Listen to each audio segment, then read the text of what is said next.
hand on his back. Wolf signs the papers. Greg, move your head. Credits roll. Audio description by Verbit. The police think he pushed her? Says here he's non-speaking. He deserves the opportunity to tell his side of the story. What happened? He tossed me to the ground. He's innocent. We're gonna help you. Brilliant Minds, new next Monday on NBC and Peacock. Welcome to the On Brand Agency, where everyday people create ads for iconic brands. We want out-of-the-box thinking. The morning Munchbox. Munchbox? That's an HR violation. On Brand with Jimmy Fallon, tomorrow on NBC and Peacock.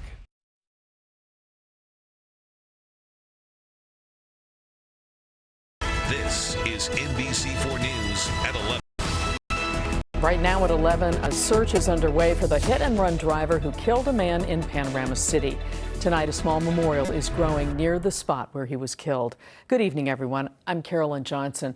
It happened last night. NBC4's Darcia Phillips spoke with his family, who are asking the driver to come forward.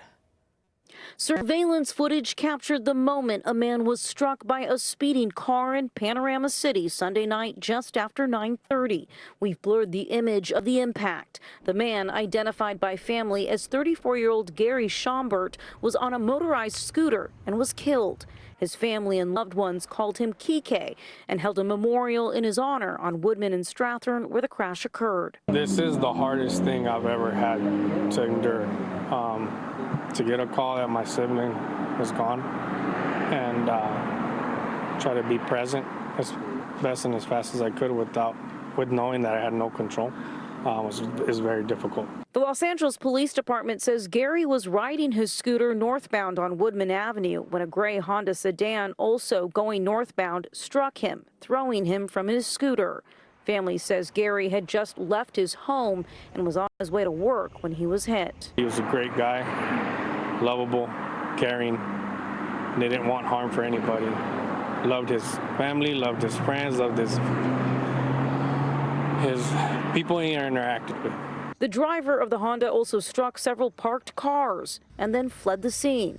Police and the family now pleading for witnesses to come forward. If anyone's seen anything, if you've seen the car somewhere, seen some kind of damage on a car, just call it in and report it. That's all we care about, some justice. Darcia Phillips, NBC4 News.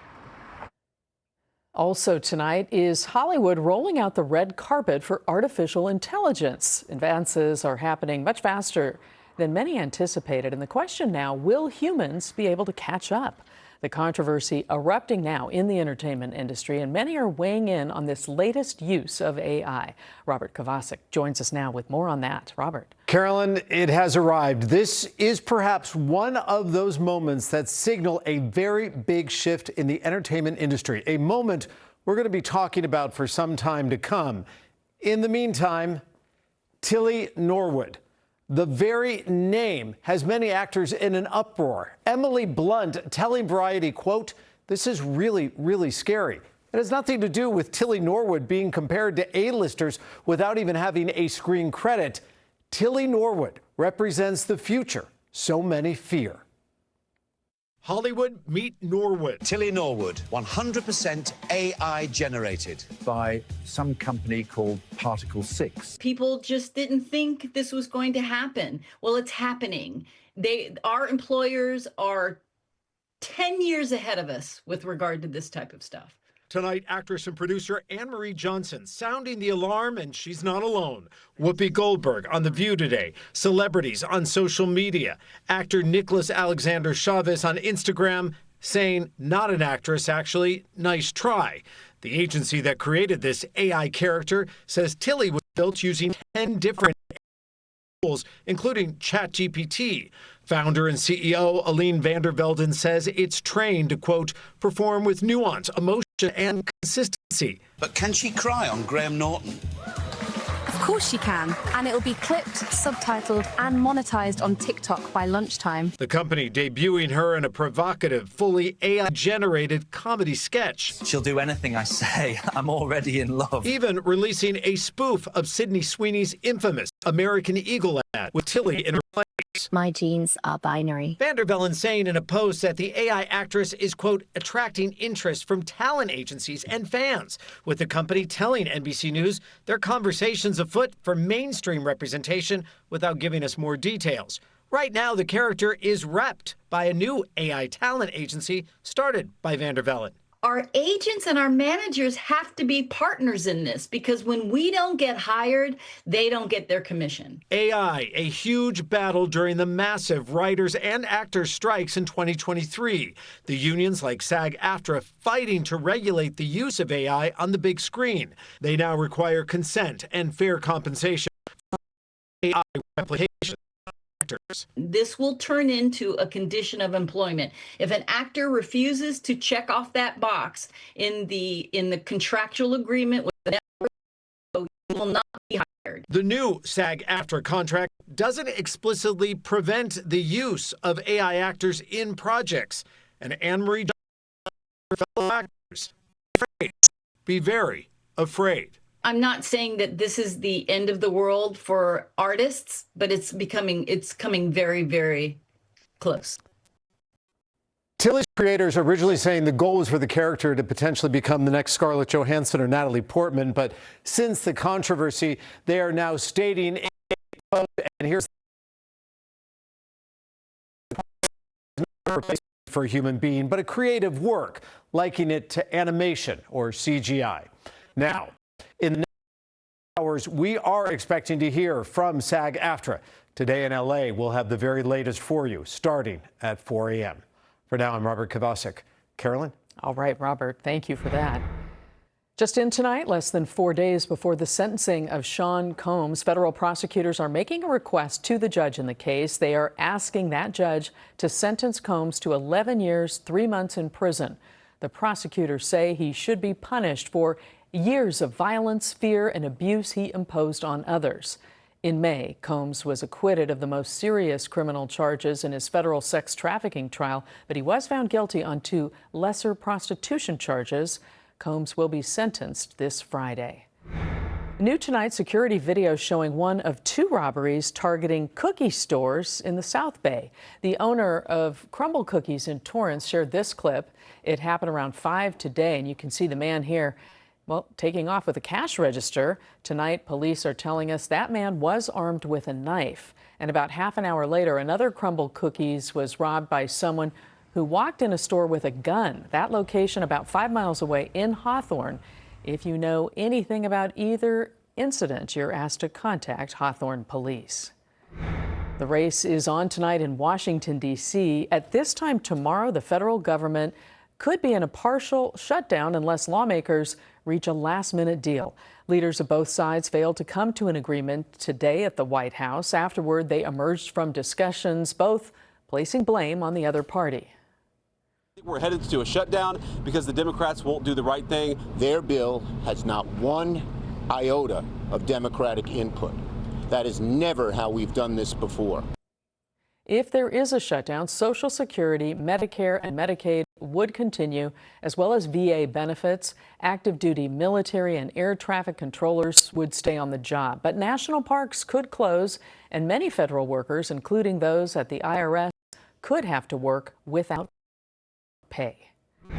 Let's turn our attention to the weather right now. A live look from our camera in Long Beach tonight. Meteorologist Melissa McGee is here with a look at the first alert forecast and a bit of a cool down, Melissa. Yeah, that's right, Carolyn. Temperatures for the majority of this week will likely remain near or a little bit below average, so not too bad. Outside we go once again, checking in on Long Beach. You can't see the aquarium there. Currently coming in at 68 degrees. The visibility is nice. We're at 10 miles, so no concerns there. But overnight tonight, we will have an issue with some clouds moving on through. Looking at the numbers, it's chilling down. It's 41 in Big Bear, 64 over in Santa Clarita, Thousand Oaks 62, and 68 degrees there in Anaheim. Satellite and radar showing you the big picture. We are tracking a little front that's moving through the Pacific Northwest. We've got rain across that region, but this front will fizzle as it works its way down to the south, but it will help to enhance that onshore flow across much of Southern California, allowing our numbers to stay cooler than average. So tomorrow we'll start it out with clouds,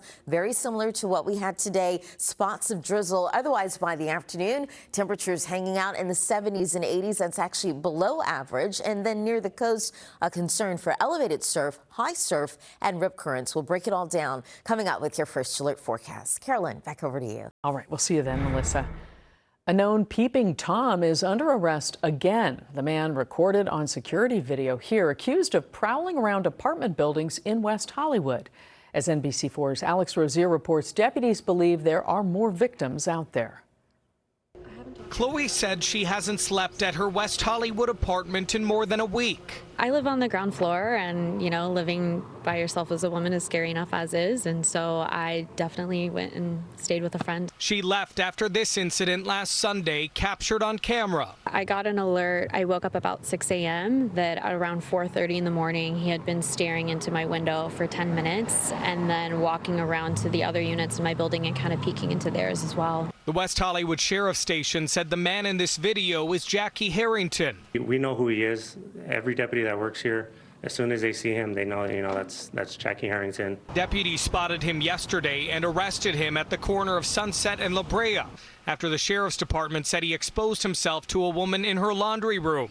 NBC4 investigates obtained LA County court records showing in the last 5 years that Harrington pleaded no contest, which is legally the same as guilty, to several misdemeanor charges of peeping and soliciting lewd acts. He faced felony charges of assault with a deadly weapon and burglary in 2020. He pleaded no contest to the burglary charge and the assault was dropped. Court records showed he was repeatedly accused of violating parole in the last year, including an incident in late August. Detective Oscar Soriano said they've arrested him many times before. Given his record, some people may wonder how he was still out on the street in the first place. A lot of misdemeanors are, unfortunately, side-out offenses. But just based off his criminal history and that he's done this multiple times, we were able to keep him in jail. Chloe said she's relieved after she learned he was arrested. I did get a call that he was in custody, so I'll probably go home today. Now she hopes he stays in jail. Hopefully that stops happening and we can all sleep a little safer at night. Alex Rozier, NBC4 News. Watch where you're walking. The neighborhood where this mountain lion was spotted